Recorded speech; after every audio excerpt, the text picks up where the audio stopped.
Olá, me chamo Maria Eduarda Merenda Puerto, sou estudante do curso de Licenciatura em História pela Universidade Federal de Pelotas e hoje eu resolvi gravar esse vídeo para falar um pouquinho sobre uma dissertação de mestrado que eu iniciei a leitura nesse final de semana. Ela tem como título a seguinte descrição: A Cidade Cemiterial, Cemitério da Santa Casa de Misericórdia de Pelotas, 1855-1976. Ela foi publicada no ano de 2018 e ela tem como autor, então, o Anderson Pires Aires. Eu quis falar um pouquinho sobre essa dissertação porque, apesar dela ser do curso de Arquitetura e Urbanismo, ela tem uma riqueza de detalhes, de uma pesquisa histórica sobre os cemitérios do município de Pelotas no século XIX, também adentra o século XX, que é incrível, é fantástico. Eu sou natural daqui de Pelotas, né? Me criei aqui e sempre escutei vários comentários populares sobre possíveis cemitérios, possíveis lugares que dentro da cidade aonde poderia ter sido um cemitério. Mas eu nunca fui a fundo assim para saber o que era real, o que não era. E esse trabalho dele, ele demarca direitinho aonde eram os cemitérios que existiram aqui, então, no período do século XIX e o XX.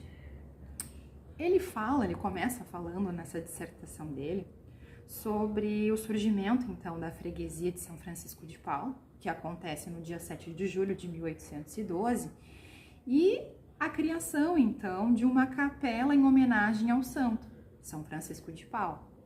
De fato, o núcleo urbano ele vai se dar todo em torno dessa capela. Mas nesse período, como é que se davam então esses sepultamentos, né? Pensando no século XIX, principalmente no Brasil todo, os sepultamentos eles poderiam se dar ou no interior da capela, né? Ou num campo santo próximo, né? Ligado à edificação da capela. E quem que fazia, então, os proclames, quem é que cuidava dessa parte de sepultamento? Junto com as capelas surgem ordens religiosas, que a gente conhece como irmandades. E a primeira irmandade que surge aqui, junto com a capela, é a Irmandade de São Francisco de Paula. Então, ela por muitos anos ela vai ser responsável justamente pelos sepultamentos, as festas religiosas, as missas e a adoração ao santo, né, que leva o nome da Irmandade. Ela vai ser responsável por muito tempo sobre esses sepultamentos que vão ocorrer, então, nesse período. Mas o que chama atenção é que essa Irmandade específica, ela é uma Irmandade formada por homens brancos, a maioria deles charqueadores, que era a grande maioria das pessoas que existiam aqui, né? E apesar de ser uma irmandade e ter a obrigação de fazer caridade, ela não fazia caridade, né?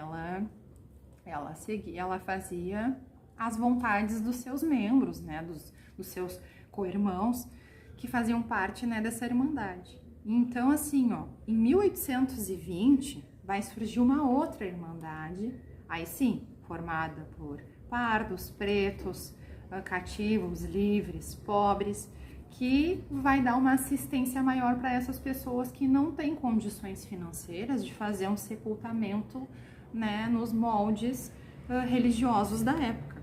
O nome dessa irmandade é Nossa Senhora da Conceição e ela vai funcionar junto com a Irmandade de São Francisco de Paula, na Capela de São Francisco de Paula, porque ela era a única igreja que tinha nessa freguesia.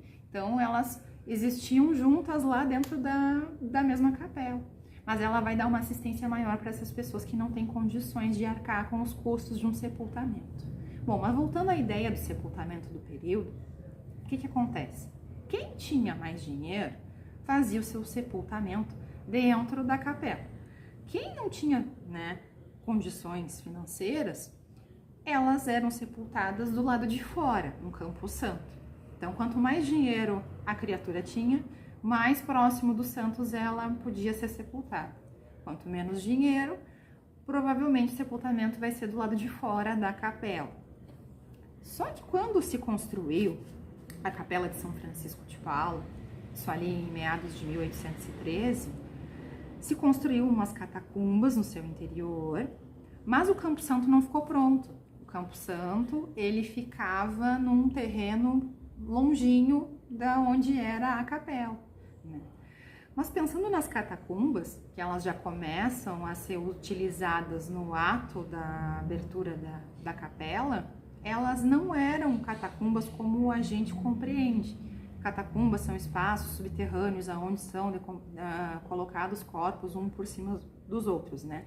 Não, essas catacumbas elas eram bem expostas dentro da nave da igreja e quem entrava na igreja conseguia ver ali o espaço onde foi sepultado o seu familiar, né, o irmão pertencente à Irmandade, né, e ela era bem visível assim para as pessoas que frequentavam a igreja. E o Campo Santo, então, em 1812, quando formou-se a freguesia, ele começou a sua atividade num terreno localizado na Rua do Passeio Público com a Rua das Fontes. Hoje, essas duas ruas, elas são conhecidas por ser a Avenida Bento Gonçalves e a Rua Almirante Barroso. Bem onde o quartel da Brigada Militar, então, um dia funcionou um cemitério. Esse cemitério ali funcionou de 1812 até 1819, mais ou menos. Conforme a cidade foi crescendo, os cemitérios também foram ficando pequenos, né? E aí, então, o cemitério da Capela de São Francisco de Paula, ele fica pronto, finalmente, em 1820, e os sepultamentos, então, no primeiro cemitério, eles param de ocorrer. Eles vão começar, então, a ser feitos nos fundos da Capela de São Francisco de Paula, que fica localizado mais ou menos entre as ruas 15 de Novembro, antiga Rua São Miguel, e Senador Mendonça, antiga Rua Santo Antônio, né? E esses sepultamentos eles vão ocorrer então de 1820 até 1825, porque lembrando, o município continua crescendo, né? E os cemitérios vão ficando pequenos. Então, foi necessário à Irmandade de São Francisco de Paula achar um terreno mais próximo possível da capela para construção de um novo cemitério. E, de fato, eles encontram esse terreno. Então, ele fica localizado também na Rua do Passeio Público, atual Avenida Bento Gonçalves, entre as ruas Augusta, que é a Rua General Osório, a Rua das Flores, que é a Andrade Neves, e a Rua da Vigília, que é a Rua General Argolo. Esse quarteirão, bem localizado na avenida principal da cidade de Pelotas, foi então um cemitério que a sua atividade durou de 1825 até 1855. Teve uma longa duração. Nesse espaço, existiam sepultamentos e também foram construídas algumas catacumbas para as pessoas serem sepultadas nesse espaço.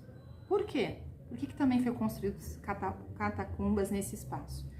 Porque nesse período vão surgir vários decretos de higienistas,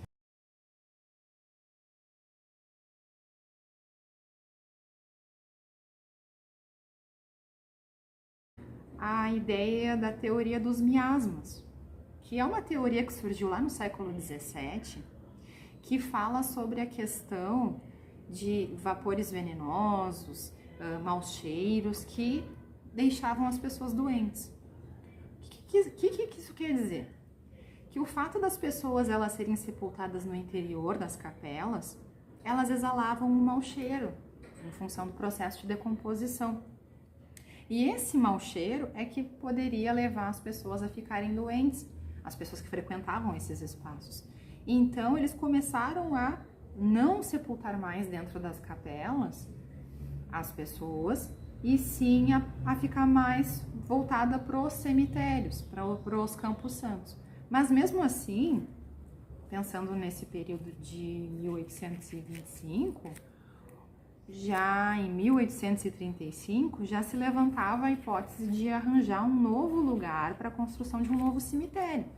aqui no município, justamente para evitar essas doenças que esses entendidos de saúde na época compreendiam que esses espaços muito próximos do núcleo urbano poderiam, né, trazer malefícios.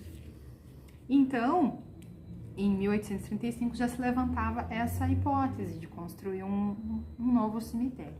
Mas junto com esse cemitério localizado aqui na Avenida Bento Gonçalves, existiu também uma outra capela que foi construída ali por volta de 1823, que a capela não existe mais, mas a igreja que se edificou em cima dela leva o mesmo nome, que era uma capela em homenagem a Nossa Senhora da Luz, que fica na Rua Anchieta, antiga rua da igreja, né? E ela foi construída e dentro dela existiam catacumbas, diferente da do São Francisco de Paula, elas eram subterrâneas, e um campo santo. Então, junto com esse cemitério próximo ao núcleo urbano, na zona norte da localização da freguesia, que não era considerado núcleo urbano, era uma parte rural, existia um outro cemitério em funcionamento. Esse cemitério também funcionou até 1855, junto com esse cemitério próximo ao núcleo urbano. Mas por que o cemitério parou de funcionar em 1855? Para entender isso, a gente precisa retornar ao ano de 1846, que é quando surge uma nova ordem religiosa no município, que é então a ordem chamada Irmandade de Santa Casa de Misericórdia de Pelotas. Essa irmandade, ela vai ficar responsável, a partir de 1851, por encontrar um novo local para a construção de um novo cemitério, para afastar esse cemitério que existia no núcleo urbano definitivamente desse meio.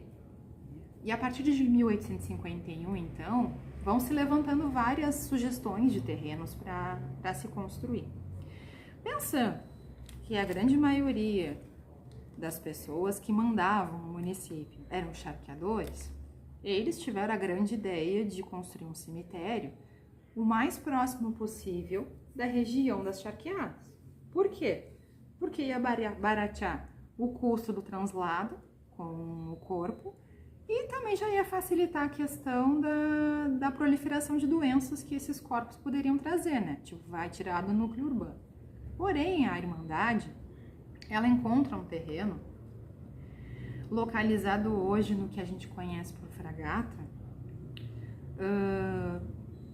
que cabe perfeitamente para a construção, então, desse cemitério. Porém, precisava do aval tanto da Câmara de Vereadores da época, quanto do presidente da província. Eles contratam um engenheiro na época para fazer um levantamento, que assim a região que os charqueadores queriam que fosse construída era melhor, porque não alagava durante o ano, os ventos também não vinham pro núcleo urbano. Né? Levantaram várias hipóteses que levaram ao ponto da presidente da província dizer: não, vamos construir então um cemitério nesse logradouro público, então, próximo dessas charqueadas, que é o melhor a se fazer. A Irmandade da Santa Casa começa então a dizer que não tem dinheiro para fazer a obra, nunca tinha dinheiro para fazer a obra, sempre alegando que faltava, né, verbas para fazer isso. Mas ao mesmo tempo ela estava lutando por desapropriação daquele terreno, né, que pertencia a uma pessoa, aquele terreno, e eles não queriam vender de jeito nenhum o espaço para a construção do cemitério. Bom, o que acontece? Ali por volta de 1853, entre 53 e 55, então, de fato, a Santa Casa ganha na justiça a posse desse terreno, que hoje fica localizado na Avenida Duque de Caxias, onde é o cemitério hoje mesmo, né, ganha a posse desse terreno. E, junto com isso, em 1855, acontece no Brasil um surto de cólera, que no município de Pelotas foi devastador. Então, no final do ano de 1855, A Irmandade da Santa Casa de Misericórdia de Pelotas, então, ela ganha autorização definitiva de construir rapidamente esse cemitério, porque precisava levar esses corpos vitimados pela cólera para o mais longe possível do núcleo urbano. E aí, então, em 1855, é que vai surgir, então, o cemitério ecumênico, né, de São Francisco de Paula, que foi ministrado por essa Irmandade da Santa Casa até 1976, que é mais ou menos o que ele fala nessa dissertação. Eu ainda não terminei de ler ela toda, mas vale a pena dar uma lida, porque fala bem direitinho sobre a localização desses cemitérios e, né, toda a pauta que rolou na Câmara de Vereadores do município na época, né. Acho que vale a pena a leitura e fica aí então um pouquinho da história dos cemitérios do município de Pelotas, tá bom? Até mais!